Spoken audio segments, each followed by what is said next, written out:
and welcome back to A Case of Books. Today I'm going to talk about my 3 favourite YA and children's books that are being published in the UK in January.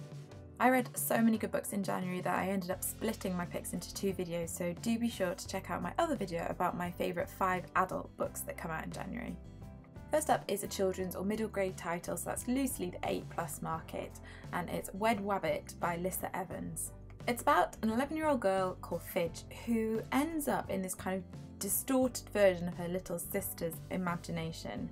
It has the most amazing cast of super eccentric characters, and it manages to be really funny and fast-paced whilst also being a celebration of imagination and kindness and bravery and family. And it feels like the sort of book that will be read for years and years to come. The warmth and humour and magic, combined with the madcap adventure, reminded me of Eva Ibbetson's books for younger readers, and there's also a touch of Rooftopers by Catherine Rundell or Frank Cottrell Boyce's books. Next up is a brilliant YA debut by, full disclosure, one of my very good friends, and it's Wing Jones by Catherine Webber. And I'm just going to take a moment to appreciate the beautiful ombre sprayed edges.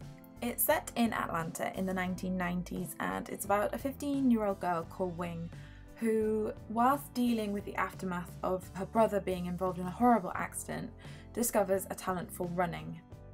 Wing also develops feelings for a boy, and I really enjoyed the love story because it's super swoony and romantic, but Wing is never defined by her relationship. This is just a great YA read. It's romantic, it's moving, it's clever, and it's compassionate. The closest comparison is definitely The Sky is Everywhere by Jandy Nelson, but I think fans of Lovely Dark and Deep would also enjoy it, and also fans of the TV show Friday Night Lights. My third pick is another YA novel, and it's the second book by the author of Beautiful Broken Things, and it's A Quiet Kind of Thunder by Sarah Barnard.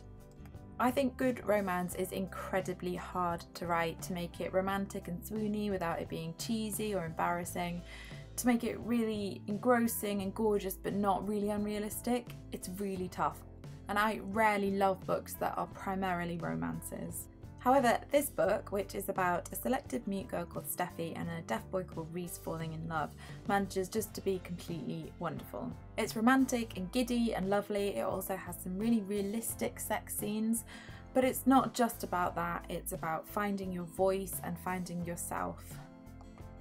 It's one for fans of really good YA romance that don't have any annoying sexism issues, like Holly Bourne's How Hard Can Love Be and Anna and the French Kiss by Daphne Perkins. So those are my favourite 3 children's and YA books coming out in January. I'd love to know if you'd read them and what you made of them if you have. Please remember to subscribe and like the video if you enjoyed it, and I will be back soon.